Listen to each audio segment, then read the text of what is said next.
열린교회 성도 여러분 안녕하세요. 5월 25일 매일 성경 묵상 함께 하겠습니다. 오늘 나눌 말씀은 사무엘상 12장 1절에서 15절의 말씀입니다. 함께 읽겠습니다. 사무엘이 온 이스라엘에게 이르되 보라 너희가 내게 한 말을 내가 다 듣고 너희 위에 왕을 세웠더니 이제 왕이 너희 앞에 출입하느니라. 보라 나는 늙어 머리가 희어졌고 내 아들들도 너희와 함께 있느니라. 내가 어려서부터 오늘까지 너희 앞에 출입하였거니와 내가 여기 있나니 여호와 앞과 그의 기름 부음을 받은 자 앞에서 내게 대하여 증언하라. 내가 누구의 소를 빼앗았느냐? 누구의 나귀를 빼앗았느냐? 누구를 속였느냐? 누구를 압제하였느냐? 내 눈을 흐리게 하는 뇌물을 누구의 손에서 받았느냐? 그리하였으면 내가 그것을 너희에게 갚으리라 하니 그들이 이르되 당신이 우리를 속이지 아니하였고 압제하지 아니하였고 누구의 손에서든지 아무것도 빼앗은 것이 없나이다 하니라. 사무엘이 백성에게 이르되 너희가 내 손에서 아무것도 찾아낸 것이 없음을 여호와께서 너희에게 대하여 증언하시며 그의 기름 부음을 받은 자도 오늘 증언하느니라 하니 그들이 이르되 그가 증언하시나이다 하니라.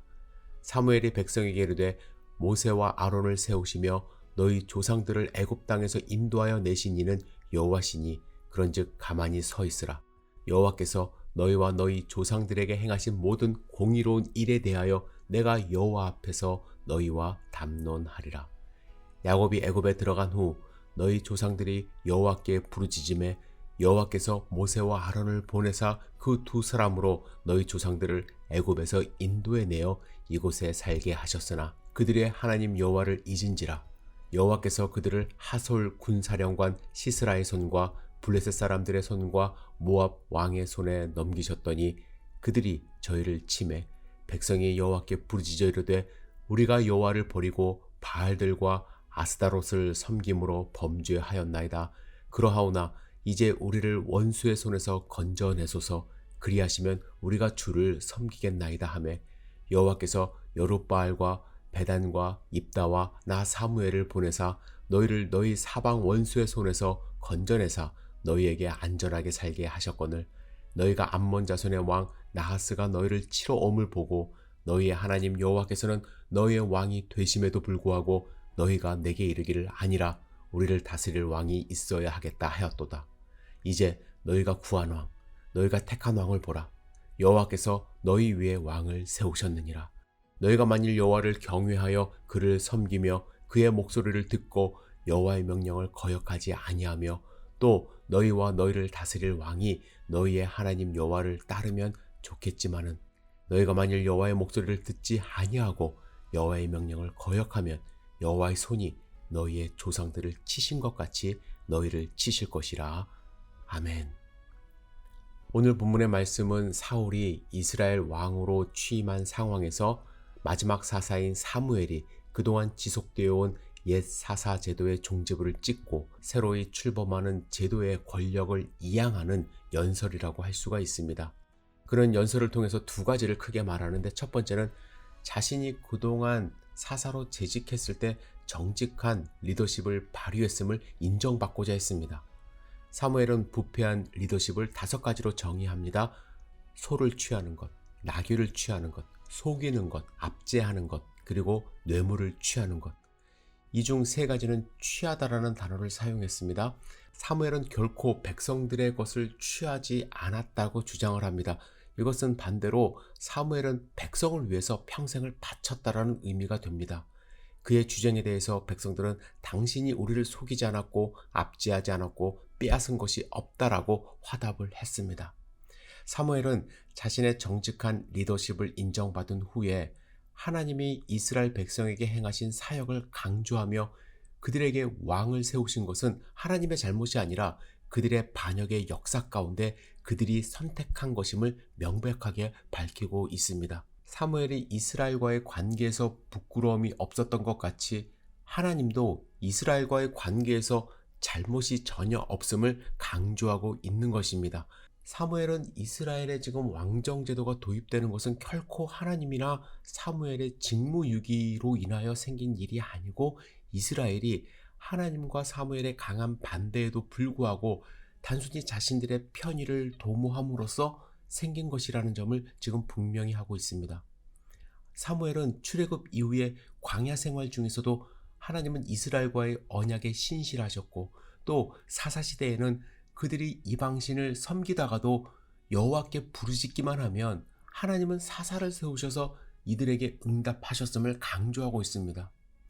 사무엘은 연설을 통해서 특히 사사시대가 강조되고 있는데, 이 시대를 지나는 동안 이스라엘을 하나님께 끊임없이 반역을 했고, 하나님은 반역한 이스라엘을 이방신에 넘겨주셨지만 또 그들이 힘들다고 하나님께 부르짖을 때마다 하나님은 한 번도 마다하지 않고 그들을 구원하셨음을 강조하고 있습니다. 그런데 그들은 지금 주변 나라들을 부러워하면서 왕을 요구하고 있는 것입니다. 왕을 요구한 것은요, 하나님의 통치를 거부한 행위이기 때문에 하나님과의 언약을 파괴한 것으로 간주될 위험에 처해집니다. 하지만 14절 15절에서 사무엘은 왕정제도 도입 자체를, 언약 자체를 다 깨트리는 것으로 보지 않습니다. 왜냐하면 왕도 하나님이 세우셨기 때문에. 그래서 왕을 포함한 이스라엘 전체가 만약 뭐뭐하면 좋고 만약 뭐뭐하지 않으면 벌을 받는다는 그 신의 산 언약 아래에 있음을 지금 강조하고 있습니다. 본문의 연설을 묵상해 보면 사무엘은 끝까지 왕정제도 도입을 못마땅하게 생각한 것으로 이제 여겨집니다. 왜냐하면 자신이 최선을 다해서 그들을 섬겼는데 새로운 왕을 요구하는 것이 어떻게 보면 자신이 그동안 했던 사역이 이제 부정당하는 것처럼 느껴질 수도 있고요. 또 하나님의 신정정치를 거부하는 길로 가는 불길한 예감도 들었기 때문입니다. 하지만 사무엘은 자신의 뜻을 고집하지 않아요. 하나님이 허락하신 새로운 길로 그들을 안내하며 마지막으로 끝까지 하나님과 이 언약을 잊지 않도록 당부하고 있는 것입니다. 여러분, 정치 제도가 변한다고 해서 하나님이 우리에 대한 사랑이 변하는 것 아님을 보여주고 있는 것입니다. 단지 우리가 왕을 의지하면서 우리의 진짜 왕 대신 하나님을 멀리할까봐 지금 사무엘이 걱정하고 있는 것입니다. 여러분, 우리는 지금 미국이라는 거대한 민주 자본주의 체제 아래에서 살아가고 있습니다. 이 체제는 돈이 많으면 살기 편한 구조입니다. 그래서 돈을 벌기 위해서 최선을 다합니다. 우리 열심히 일을 해야 돼요. 그거 맞습니다. 하지만 돈을 벌기 위해서 하나님을 의지하는 경우가 많이 있어요.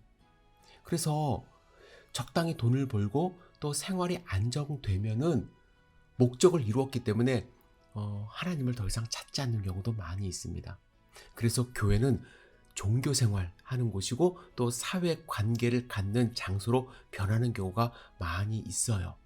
그래서 하나님이 왕이 아니라 자본이 왕이 되는 경우가 많이 있습니다. 여러분, 오늘 사무엘이 우리에게 하는 경고, 우리가 겸허하게 받아들여야 돼요.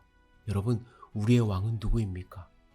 여호와의 명령을 거역하면 여호와의 손이 너희 조상을 치신 것 같이 너희를 치리라. 사무엘의 이 경고, 우리도 받아들여야만 합니다. 우리의 삶 가운데 우리의 왕 되신 하나님, 우리의 중심에 좌정하고 있습니까? 이 말씀을 마음 가운데 새기며 여호와의 명령을 오늘도 순종하고 하나님이 우리의 왕 되시는 삶을 살기를 주님의 이름으로 축복합니다. 이스라엘 백성들은 사무엘의 이 걱정을 제대로 듣질 않았어요.